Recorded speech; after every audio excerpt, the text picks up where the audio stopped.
Welcome to everyone who has joined us. We are thrilled to have you here for our Graham School annual report, our chance to both reflect briefly on the year that was, and even more importantly, look ahead to the year that will be and get your feedback as members of our learning community on what the year should include.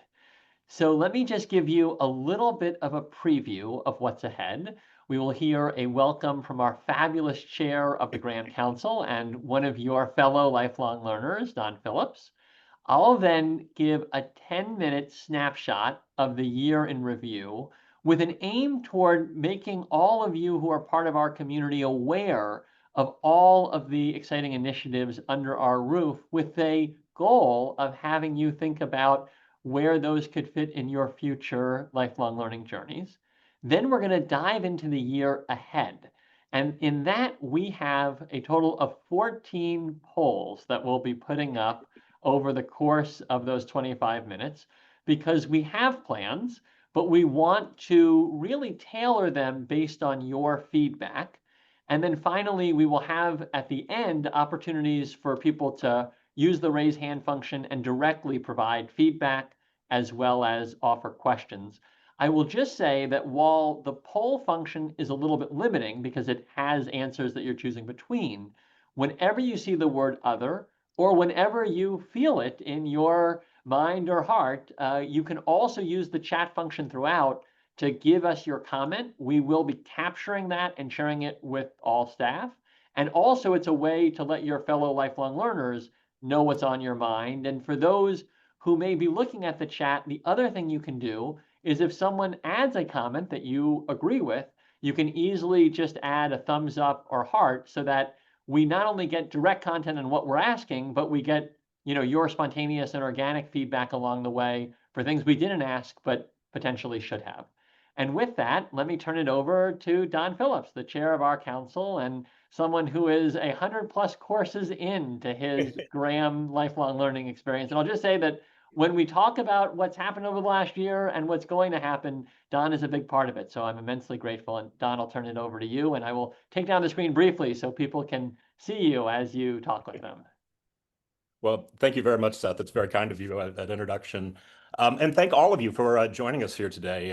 And thank you for your commitment to Graham. It really it makes all the difference in the world. I think it goes without saying that these are difficult times for universities. The University of Chicago, fortunately, has amazing strengths that are the envy of the vast majority of universities in the world. But it doesn't mean that it is without challenges. These are difficult times for the university, and difficult times for the university imply the potential for difficult times for Graham. But fortunately, I can tell you that Graham today is in significantly better shape financially than Graham was just 3 years ago. Now, Dean Green will be the very first person to sort of deduce the credit for this, but I think you have to admit that there's a very distinct correlation between the rebounding in Graham's fortunes and Seth's arrival. He's really been a terrific leader. But fortunately, he didn't get here with a blank slate. He had an amazing group of instructors, the people that have curated and cared for the basic program over the years, the great instructors we have in open enrollment, and of course, the amazing instructors that we can tap into from the university for the MLA program. And that tradition of excellence in education has been extended now to the LSI and to newer ventures. So we're in great shape there. Seth has also really rebuilt the staff. Some of you may know that this is called the Graham School of Continuing Liberal Arts and Professional Studies. Well, when the professional studies moved out of here, a lot of the support and infrastructure went with it. And Seth and his team have had to strengthen that and rebuild that almost from scratch.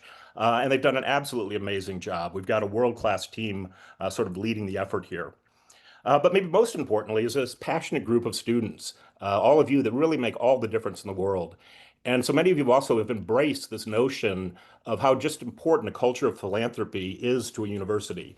To any kind of educational effort, you simply have to have that. And we've gone from, frankly, no philanthropy whatsoever, say 5 years ago, to now over 200 members of the Graham Circle and a growing group. And this is the kind of thing that's absolutely essential, especially when you get to tough times, which we may be facing in the years ahead. So because of all of these things, I think Graham is in a terrific position internally for the things that it can control. It's a very strong effort. Together, we've got the opportunity to craft absolutely incredible learning experiences.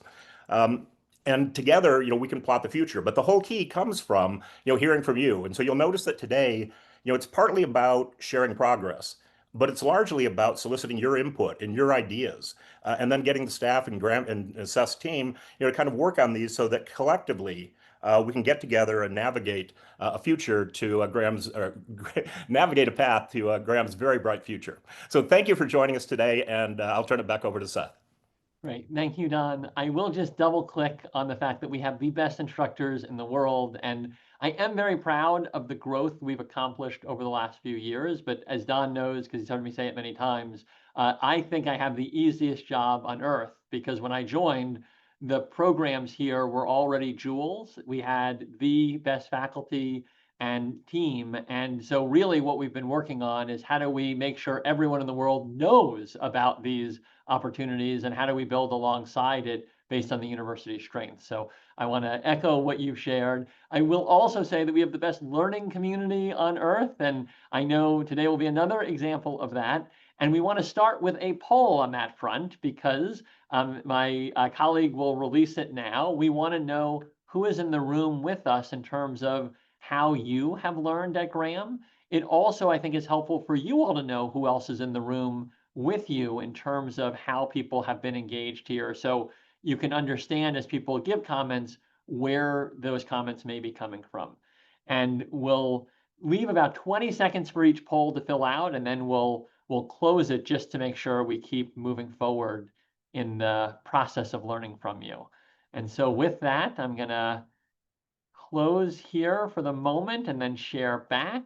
And what you can see is that we have especially a group of learners who are coming from the basic program and open enrollment, as well as some who have been part of travel study, the MLA, LSI, and then another that you can feel free to add in that direct program to the chat. We're now going to give you one more poll, which is just to ask you what motivated you to be a part of the Graham School, because we're curious what drew you here originally and or what's drawing you now. And here again, you can answer multiple items, because we realize there may be more than one reason that you're drawn to the community.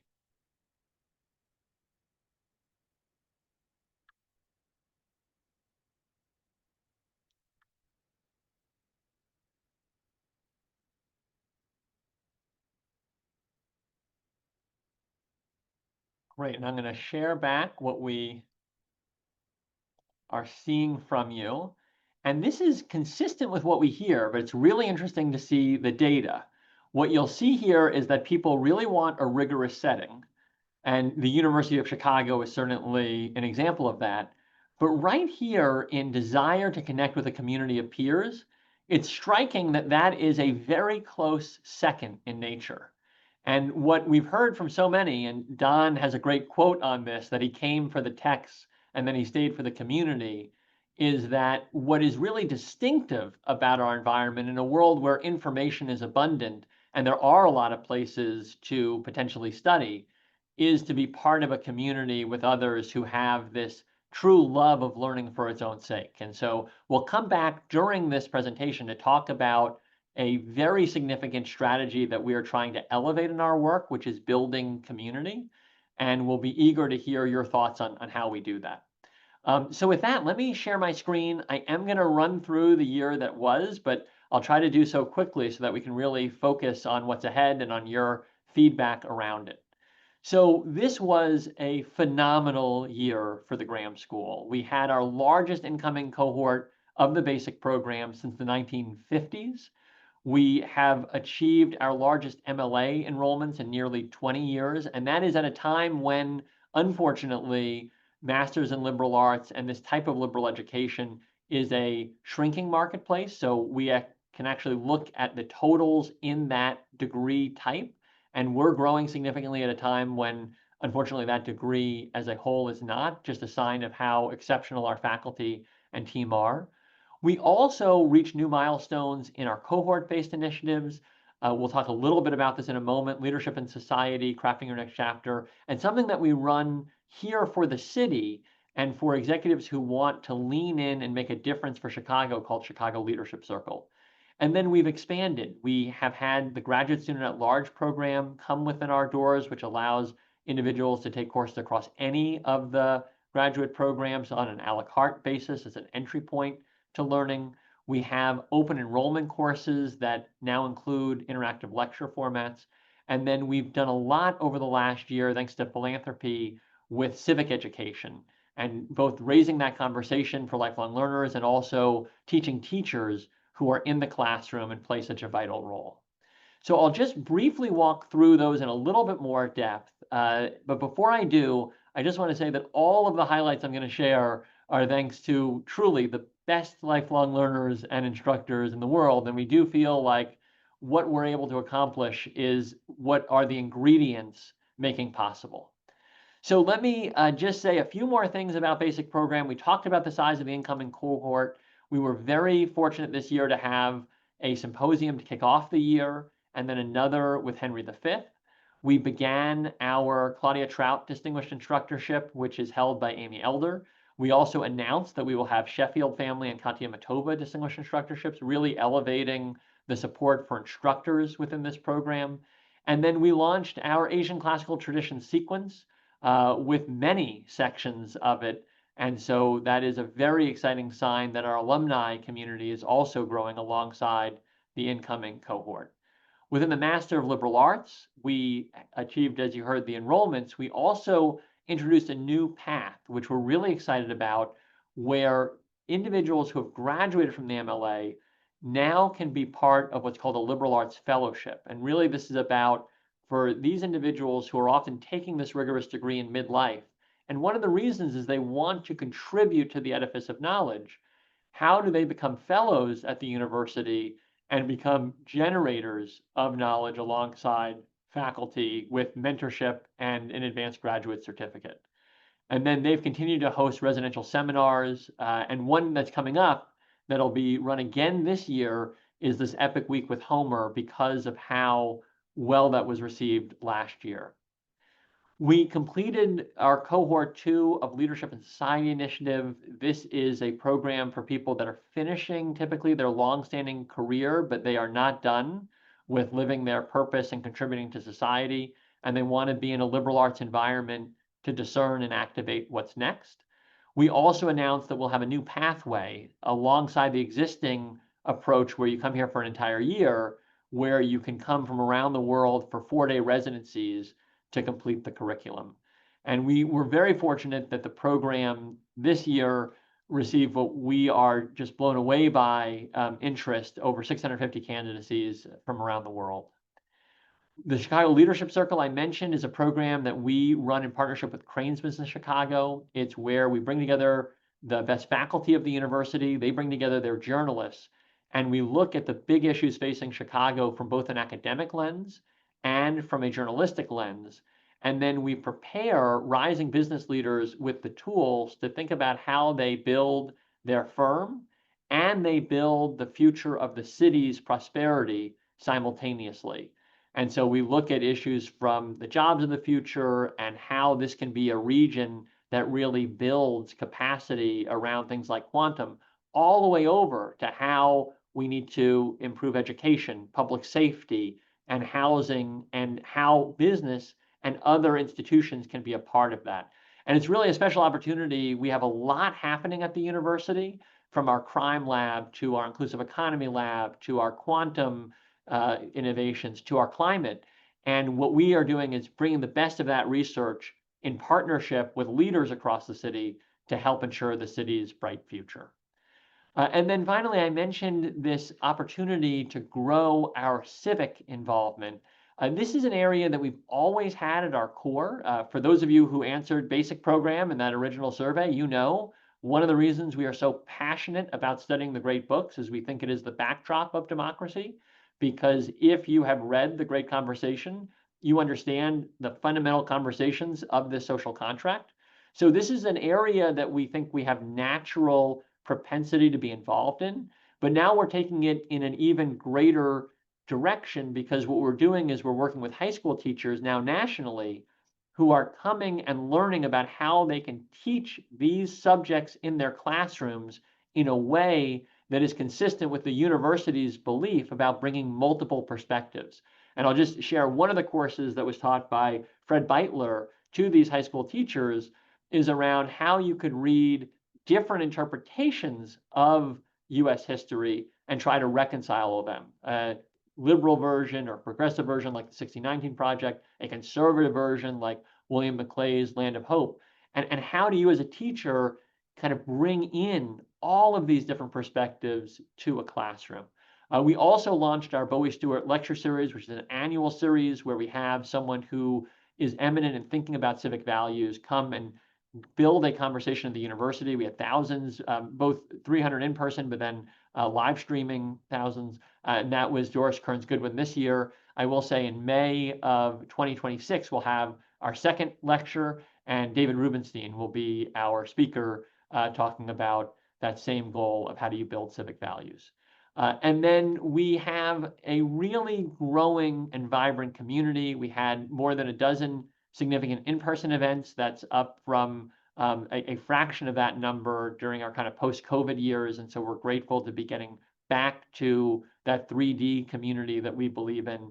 We also launched a student activities committee that is aimed at generating ideas from students, both socially, that they're often putting together, and to get more advice on academic content that would be valuable, both in person and for the online community.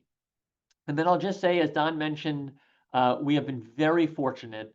The school has grown in the direct sense of tuition dramatically, which has been really vital, especially with the headwinds that we're facing in higher education. And so we're about 3 times the size that we were 3 years ago now, which is an amazing journey.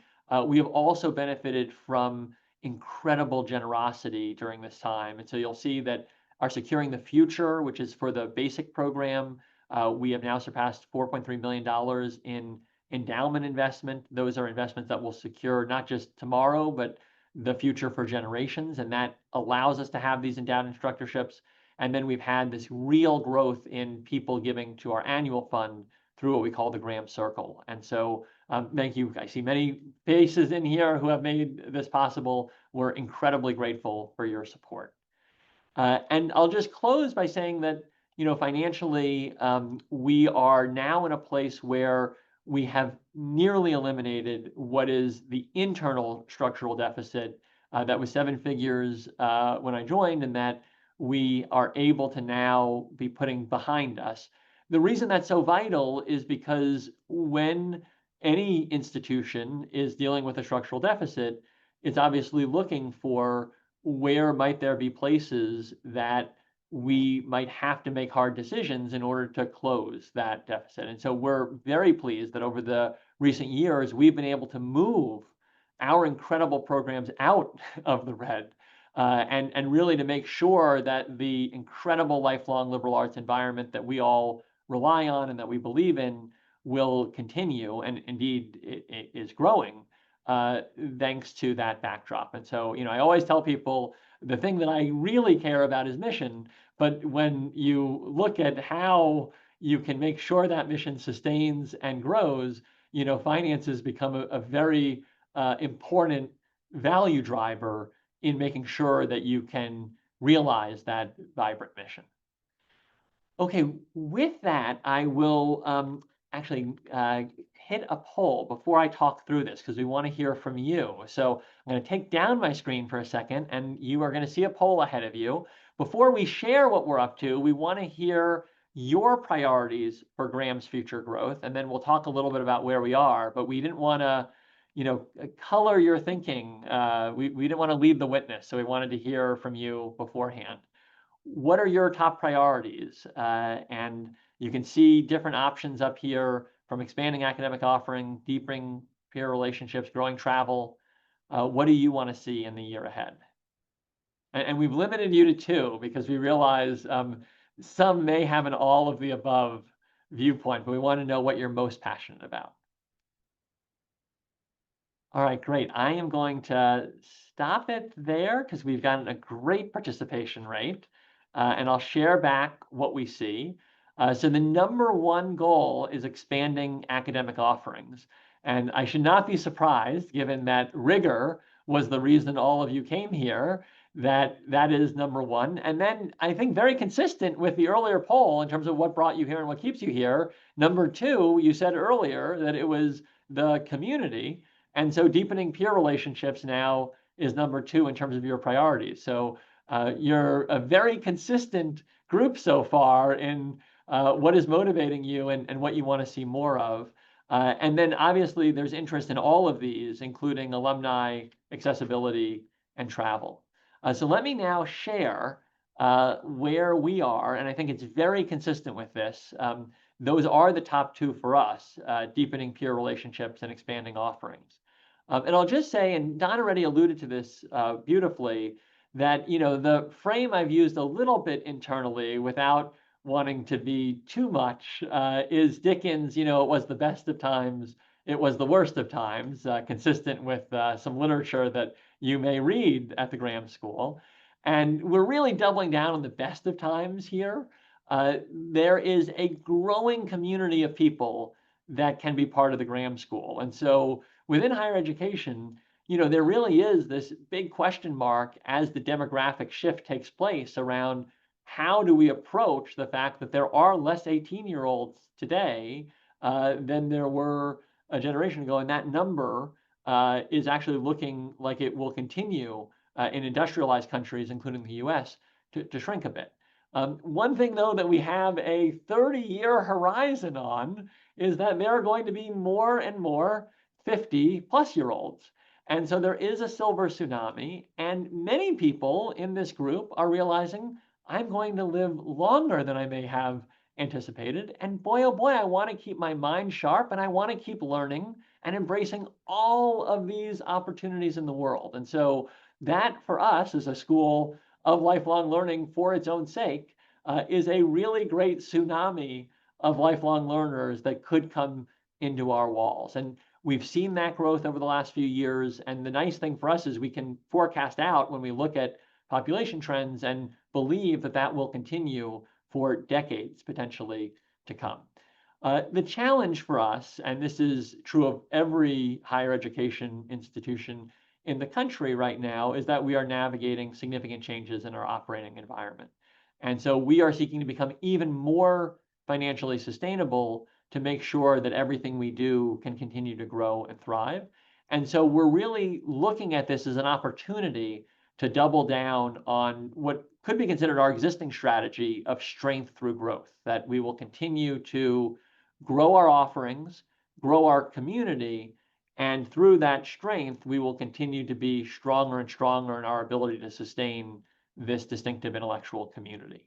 And so that approach includes 5 strategies. And the number one on this is strengthening school-wide community. And there's really 2 context points behind this. One is that we have heard so clearly, and we saw this in the data as number 2 in each of those surveys, that community is really a distinctive value alongside what is obviously going to be rigorous academics at the University of Chicago. The second is that we believe we have some makeup work to do, that we have now returned from COVID, and we have much stronger relationships than we did, for example, in 2021 or 2022 among our newer learners. But what we've heard is that, this vibrant community in 2019, where, more than 2/3 of our learners were coming through Gleacher Center and just having coffee and lunches and all of these things after every class, that we still have a ways to go to get there, and that it's a different puzzle because we've thankfully grown a lot over the last few years, but much of that has been online. And even though we remain a third in Chicago, and we do have in-person classes, and we'll talk about how we need to have more of those, but we do have them, most of the people, when we surveyed just the greater Chicago group this year, said that they still actually preferred online as their main class modality. And so, long way of saying that we see strengthening school-wide community as both an opportunity because it's such a clear value, and as in some ways a restoration of what we know to have been vital and what we're still getting back to in a new normal post-pandemic. The others on here are what you might expect to see. We're going to scale our educational offerings. We are committed to sustaining all mission-aligned programs. So just to be clear, there are still programs where we invest heavily and where we do not have, for example, a surplus or neutral. They're in deficit. But what it's allowed us to do to be a school that's growing and building programs that are generative is that we've built the ability to then have programs that may lose but are so mission aligned that we believe they're vital to the front door aspect of the school. And so we are committed to continuing to sustain those even in this period, because we know that that is vital to the overall Graham School, and it allows us to have these other programs that generate. And so we really want to make sure we continue that mix of approaches. We also are investing. So we see a lot of opportunities for new programs, and we'll talk about some of those. And then we want to continue to build our philanthropic culture. We are in a place today where we are really strong in our annual fund, even though we want to continue to grow it. But we actually did not begin building our endowment, and Don referenced this, until the last 5 or so years, because we were primarily, until 2020, professional education from a budget perspective, and it wasn't viewed as vital. And now that we are overwhelmingly lifelong liberal arts, we do view it as vital. And when we compare ourselves to peers, endowment is such a big part of making sure we can support that type of environment. And so we've really been trying to build that, and it takes time, but we've made just leaps in the last few years, thanks to so many people here. Okay, so that's the big strategy set. I promise we're going to come back to polling you on all of this. I just want to lay out, you might say, okay, those are all really interesting conceptual ideas, but what do they mean very tangibly speaking? And so I'll talk through what we saw as a team as the 6 most significant programmatic enhancements planned for this upcoming year. So I'll start with Leadership and Society Initiative. That again is for leaders who want to pursue meaningful next chapters and want this intellectual environment to discern what that chapter will be. And what we've done there is we've created a second path. So we've always had the path on the left for the last 2 years, where people come and they are immersed in the university full time. They take 15 courses in Hyde Park and they move from around the world. As you might imagine, that is a transformative year, and it has been. It is also not something that everyone who wants to embark in a next chapter has the liberty to do. So starting in 2026, we will have a second path where individuals can come and complete the curriculum through a low residency model, where they come for 4 four-day retreats, one each quarter of the year, including summer quarter, in order to be able to go through that learning journey. The second big innovation is that we're adding this new fellowship for graduates of our Master of Liberal Arts. The way we've thought about this is that we really love the basic program alumni community. What it does is it says, once you've gone through this core journey, we have another journey for you. But instead of starting at the bottom of the mountain, you're going to start here, and in your classroom, when you're reading these texts on the Romans or Asian classical traditions, we're going to be able to assume everyone else has read these other great books, and now you're going to have a building journey. And that's very attractive because it allows people to go further, and it allows us to keep these incredible relationships with lifelong learners. And so essentially, we began asking our MLA alums, what would you want to do to continue your journey? And overwhelmingly, people said, we want to move from being students to being contributors to the knowledge environment. And so what does that look like? How could we set that up? And this fellowship allows us to begin inviting MLA alums into that next chapter. Within the basic program, we are thrilled that we will continue to be growing year 1. We anticipate we will have, again, this upcoming year, based on where we are today, the largest cohort since the 1950s, because it is right now on track to be, again, larger than last year. We also have the continuation of Asian classical traditions. We have the modern tradition, and we have the ends of humanity. Alongside that, we are seeing a lot of the benefits of securing the future come to life. So the endowed instructorships, we have the support for activities. So we'll have a 3-day Moby Dick symposium that will take place in April.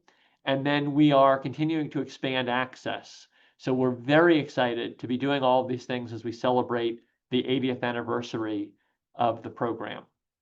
We also have innovation coming for open enrollment. And here again, one of the best strategies I think we can use is saying, what's worked in other areas that we can potentially apply here? And what we've noticed is that the basic program over the last few years has had a lot of resources that we've been able to begin putting into, for example, course development, support for instructors. And we are now turning to open enrollment to say, could we do similar things here where we have someone who helps to curate professional development, think about how we incentivize more course development. And so one of the things that we wanted to poll, and so I'm going to ask my colleague to poll you all right now, is now that we're going to have more intentional staffing and focus around building the capacity of open enrollment, we want to know from you, where would you like to see more academic offerings in open enrollment from a thematic standpoint? And so there should be a poll up momentarily. There we go, where you can tell us, as we grow open enrollment, what area would you like to see more courses in?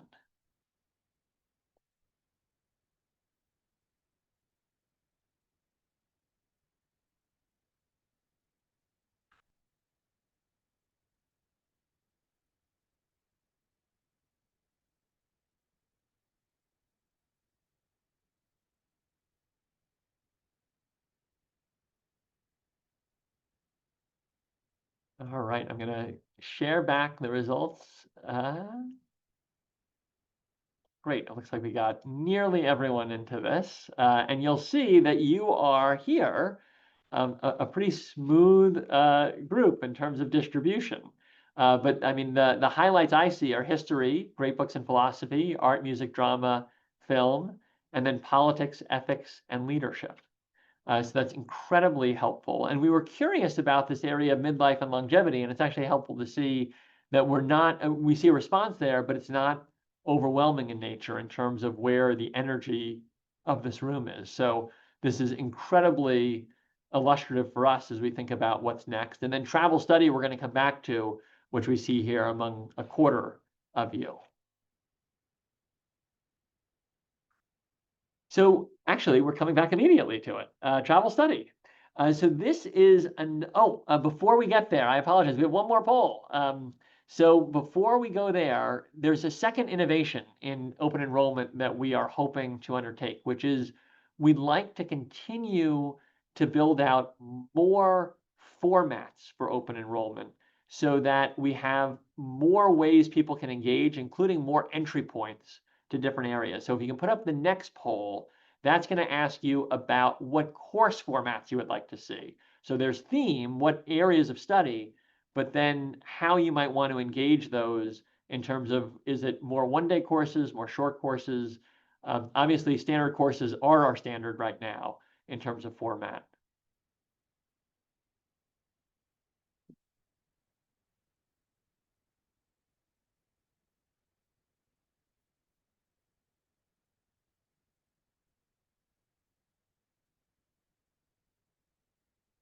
Great. I'm going to share back what we are seeing. And there is a clear winner here, which is really interesting because you are saying that you'd love to see more short courses, 62% of you.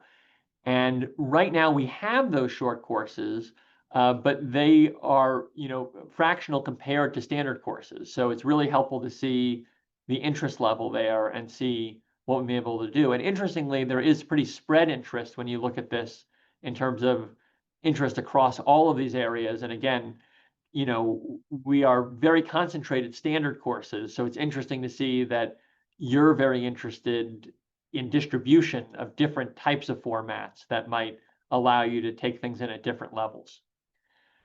So let's move on to travel study. And here is what is happening. We are going to Ireland in just a couple months. We are headed to Rome and Greece in March. We are headed to Oxford again in June. We also have 2 domestic trips that did not make the postcard. This is an actual postcard you'll be receiving in the mail, which is a new endeavor for us, just to make sure we really reinforce travel as we grow it. We have a trip to Broadway with Chris Jones coming up November 20 to 23rd. That will be out with a save the date soon because we know it's coming up quickly. And then we are working on a new feature within the Bowie Stewart series. So it was initially a lecture, but the family came forward and said, we also want to support people really being engaged in civic education in a more immersive way. And so this upcoming spring, we'll have our first Bowie Stewart travel experience where we'll be looking at US civics through a place-based adventure. And because it's the 250th, it's likely to be Philadelphia, but also with a trip to Valley Forge and some other areas to kind of appreciate the anniversary. So that's where we are today. Let me now show you. We have a lot of other ideas, and you can read the different ideas here. But what we found to date is that ideas matter. They're somewhat instructor dependent anyway. But what actually motivates people, as well as the idea, which we obviously want to get right as a rigorous institution, is also the location, because there is a propensity toward certain or other locations. And so we wanted to put out a poll, which we're going to put up now. And you can see here the examples of what these could look like, but we're curious for your reaction on cities, both domestic and international. You'll see in 2 separate polls here where you would like to see travel study experiences. And so we'll pause here and see where in the world you'd like to go.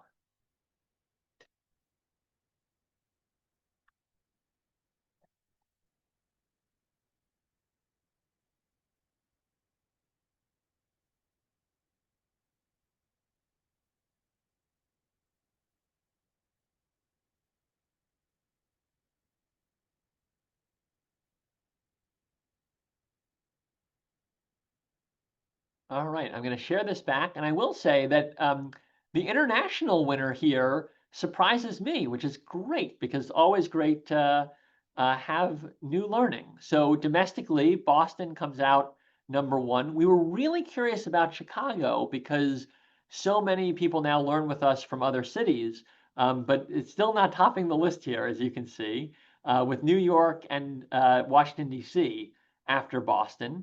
But here's what strikes me, because this is not necessarily something that I would have predicted.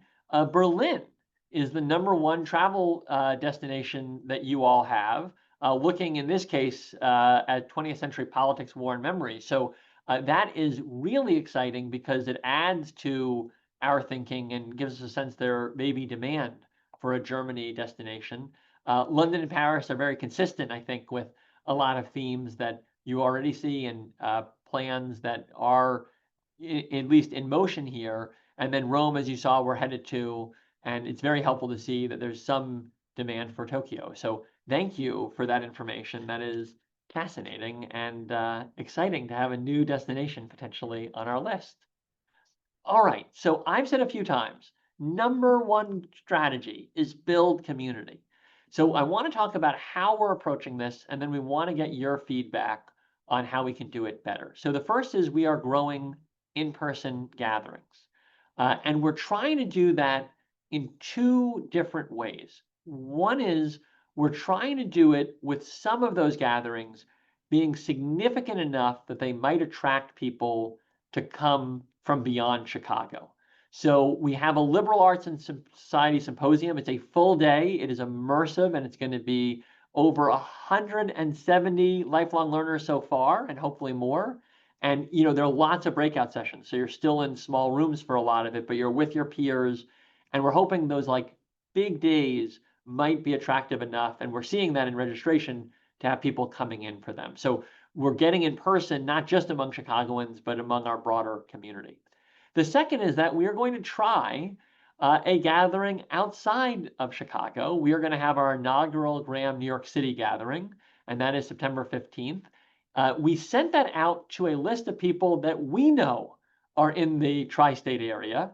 But if you're on this and you do not have that invitation yet, and you're nearby, just chat in and we'll make sure my colleague Marina can put it in the chat now, but we absolutely want you there. And that is because second to Chicago, the tri-state area is our greatest concentration of lifelong learners. And so we wanted to try to start this, but we're also interested in potentially having peer-led gatherings in some other places where there is a concentration, but it may not be as large as Chicago or New York. So those are the ideas around in-person gatherings. Plus, you see the others there that are taking place in the autumn. The second is that we are trying to grow the number of in-person courses and multi-day seminars. So we have, for example, the residential seminar Home Learn Hyde Park here in Chicago, where you can spend a week with other lifelong learners. We have classes like Gleacher from Tuesday to Thursday. We want more on Saturday. We're working through some challenges in finding people that want to be at Gleacher to teach on that morning, and so we're hopeful to keep growing that in the months ahead. And then things like the 3-day symposium, so more significant than just coming for a short gathering.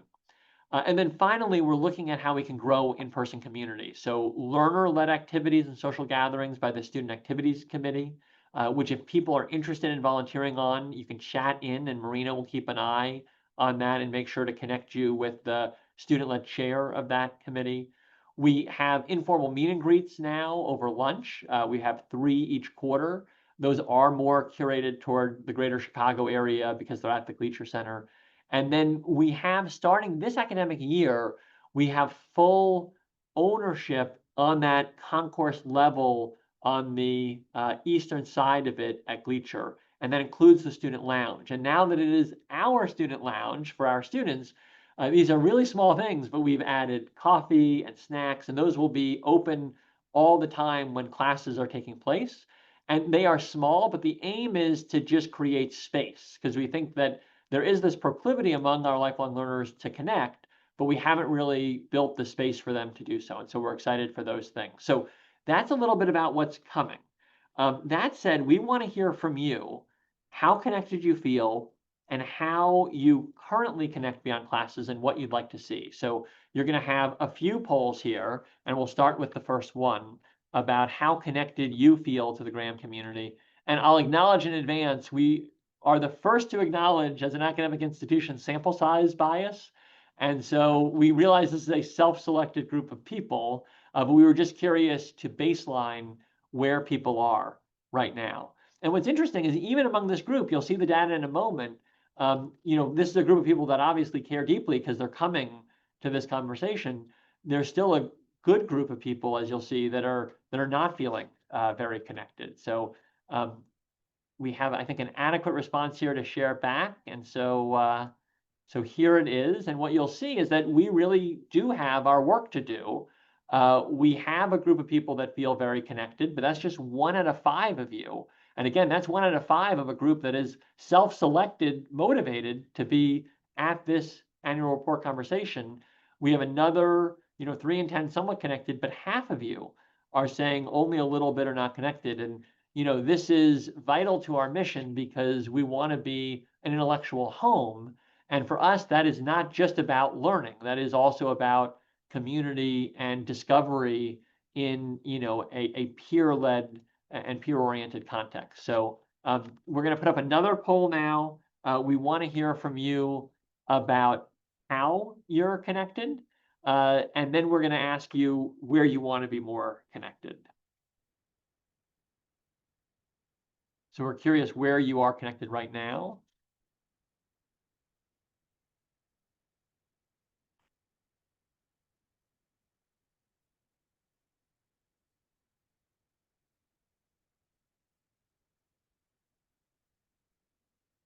Okay, so I'm going to share back what we've learned from you.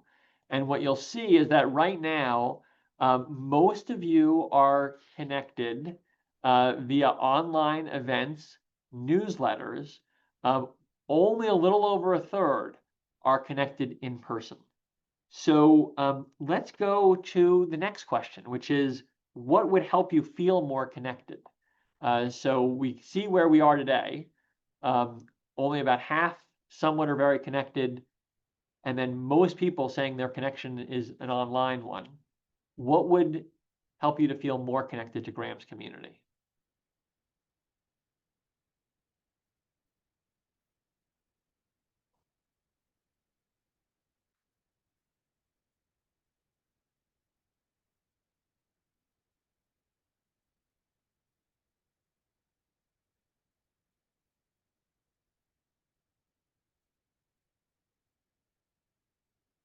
All right, I'm going to end this poll in a moment here. I'll show you what we see. All right, so this is a very distributed answer. The number one is more in-person educational gatherings, but you'll see it is just a percentage point above more synchronous online opportunities to connect. And so if you can put in the chat what that would look like online, an idea we've had, but we haven't activated, which is maybe why this is such a high demand, is to do more where we set you up almost in very small groups to get to know other learners. So using that breakout room function, and think of it as, speed dating with lifelong learners who have a shared curiosity. And it could even be around themes, the work of Socrates, the work about, so we could do themes, but then you're really talking with one other person or two other, and you're getting to know them, but it is in a virtual context. And what I'm taking away from this is that, it may not be realistic that the way we connect everyone more to Graham is in 3D form. So we may want more in-person social gatherings, but that we also don't want to miss the fact that online, especially in a small setting where I'm meeting one or two other people, can be really meaningful. And I'll say that I remember meeting some people after COVID for the first time in person, and I couldn't believe it was the first time I had met them in person because I had had 5 or 10 conversations with them online one-on-one, and I felt like we were already best friends. And so I do think that that's a function that interestingly we haven't built. I'm curious if that is what you're aiming at when you mention that, or if there's another idea embedded there. All right, let's skip one just for time, Marina. Let's go to poll 12 now, which is about the audience members can choose. Would you be interested in helping organize more lifelong? There we go. So this is another question we've had, which is whether we should devote some staff capacity to supporting regional events. They would really be run by you as learners. They would probably be in your homes or offices or things like that, but we would have a center point who is really helping to support you in hosting something like that, curating the list of people that are in your area, extending invitations, but likely relying on the learner to potentially host or things like that, since we don't have a presence, around the country. And this is actually really interesting to see. So we'll wait one more second here. Perfect. I'll share back. We see some interest, but it's not overwhelming, although there's a big maybe. So I think what that's saying is it really depends on how we structure the opportunity to make it valuable. So we'll do more research there. All right, I'm going to just mention that the online platform is coming. That was third in your answer. It's something that we've contracted for. We hope it will be out by the middle of this upcoming academic year. It's a platform that we're calling the Graham Community, and it will have a database. People have to let their contact information be put in, so it's your choice. But if you choose to, you will then be able to be contacted by others, and also you can look up your peers. What we've heard from a lot of people is I have these great classes with folks. I connect with them on Canvas, but then I don't know how to connect with them beyond that. And so this is an opportunity. There'll also be curated discussion areas here that people can participate in. So let me come now to the year ahead. And here we want to ask 2 final poll questions, and then I want to encourage anyone with comments they want to share out loud to begin raising their hands within the function, the reactions tab in your poll. We want to hear your thoughts on these big questions around our strategic priorities. And if you want to, perfect, there we go. Put up the first poll question here. We are growing quickly. We're very aware that when you grow, there's the possibility of losing some of your character and identity even as you build new. And so what should we be most careful not to lose as we grow? And then we'll have a follow-up question to this in a moment.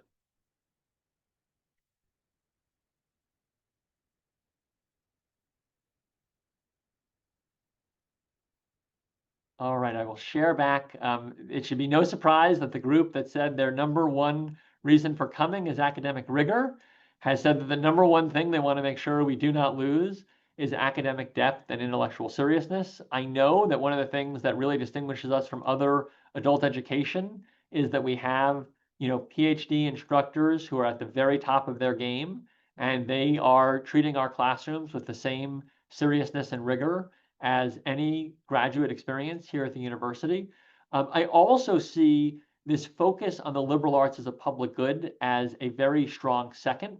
And that's something that we've thought a lot about. And I want everyone to know that the program areas that we've moved into are areas that are new in nature in sense of like this next chapter discernment.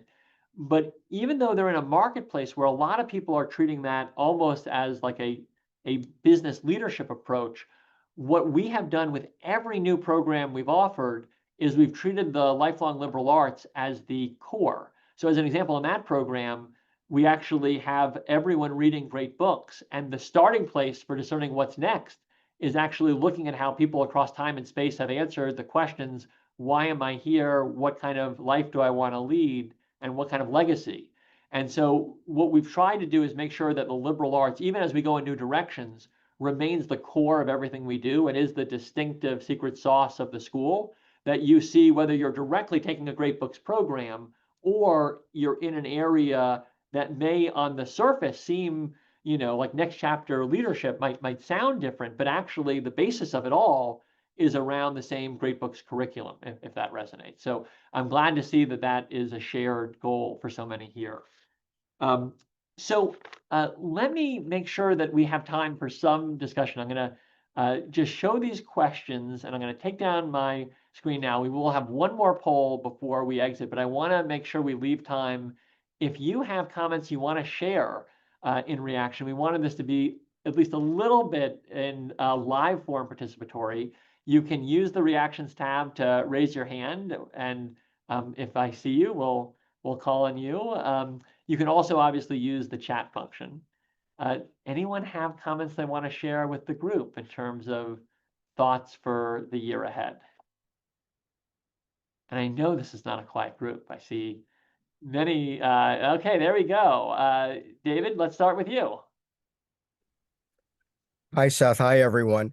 I just want to say, I think that over time, with the growing online student cohort, the responses to polls like this will start to maybe veer more towards regional online kinds of gatherings, simply because I think we're going to see continued student growth. And for many of us who discovered Graham during the pandemic, it's how we relate to the school now.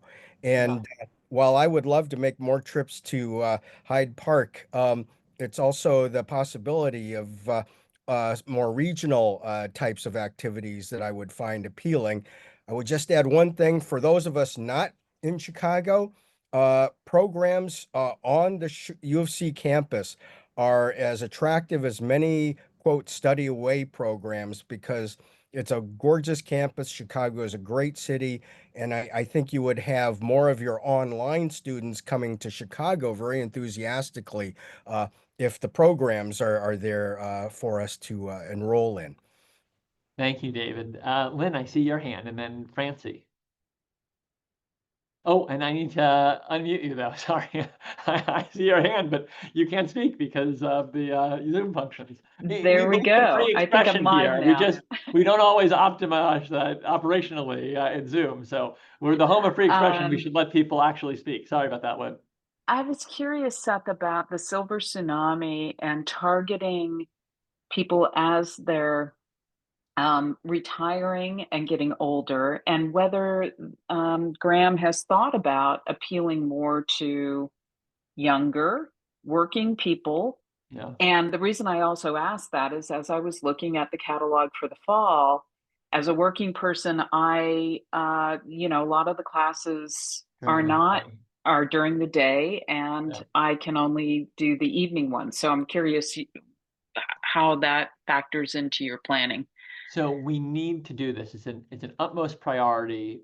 We had a conversation with our council where we were talking about, let's be the home for the second half of life. And one reaction was, yes, that's what draws me here.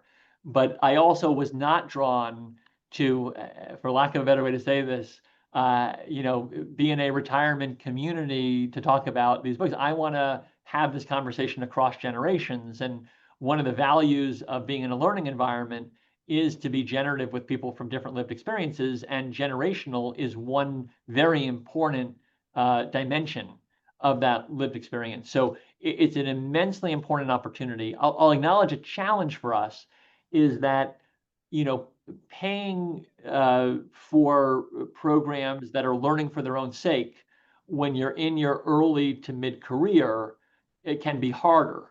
And so I think we need to really design what we're doing, both from a time perspective, meaning evening classes, things like that, but also, like special rates maybe for people that are under 40 or other things. So there's a lot we can learn from some arts institutions that have a similar challenge. If you look at the Lyric or Chicago Shakespeare or a number of others, I've noticed just as someone who goes to those, they're doing these unique appeals to young professionals in different ways. So it's an absolute affirmation and one that I think we need to be more intentional about because I think, want to be squarely the intellectual home for people that are 50 plus, but not exclusively that, because it loses an important ingredient in the intellectual environment. So thank you, Lynn. Francie, and then I see Bray and Mary, and that will probably be all of our chance in this. And we'll ask maybe each of you to give the snapshot versions with apologies just to be out on time. Go for it, Francie. Beth, that'll be quick. I vote yes on multi-generational. I think it's really key. And then I also like the idea of the campus experience, both Hyde Park and really understanding what the history and what's there, but also maybe collaborating with other great university campuses, whether it's Harvard or Stanford or Oxford, to have that campus experience and the richness of it in other locations. Thank you so much, Francie. And Boston was on the list of people, so there's at least a couple institutions there. Bray. Oh, let me unmute you again. Sorry about that. There we go. You should be perfect. This is short. As I think you already know, my biggest fear about Graham, single only major fear, is that it's going to be turned into kind of a lightweight place. It'll offer feel good classes, like, curating the rest of your life stuff, which I just don't, me, I just don't like that. And I am so reassured by what you said today, that it is going to remain academic. The focus is going to remain primarily academic. I see Dawn is also nodding because I'm sure we share that view. So thank you. I'm just relieved greatly that that's what we're going to primarily be at Graham. Absolutely. Well, and I will say it's both a mission necessity, but it is also a business necessity in the sense that there are 1 million providers in the lifelong learning space today. If we are not the most rigorous, then we are not going to be differentiated. So obviously it means that we only have a niche that we are able to appeal to, right? Really serious lifelong learners who want to go deep. But you're much better off appealing to a niche in a very distinctive way than being in the sea of learners with a sea of others who are just like you. So I think it is obviously our mission as the university, but there's also a really vibrant reason, from a business quote unquote standpoint as well. Mary, you have our final word. Oh, thank you, Seth. I just want to comment on how much I have enjoyed the international classmates that I have had in my online classes. I would encourage the Graham School to continue to reach out to international students to enable them to be a part of this program, perhaps through the academic centers that we partner with on our travel opportunities, the Athens Center, the Joyce Center, et cetera, to make this program known in other locations. So thank you very much. Yeah, thank you. It's a great idea. People have said that reading Joyce with someone in Dublin, and they all were waiting for her to get called on to read passages with her Irish accent because they knew it would be better. Well, we are at time. I will just say immense thanks again. We are truly able to do all of this because of your wisdom and your partnership. We are immensely grateful, and we look forward to what will be a very bright year ahead. So looking forward to seeing all of you online and in person during it. Have a great afternoon, everyone. Bye, Don. Bye. Bye.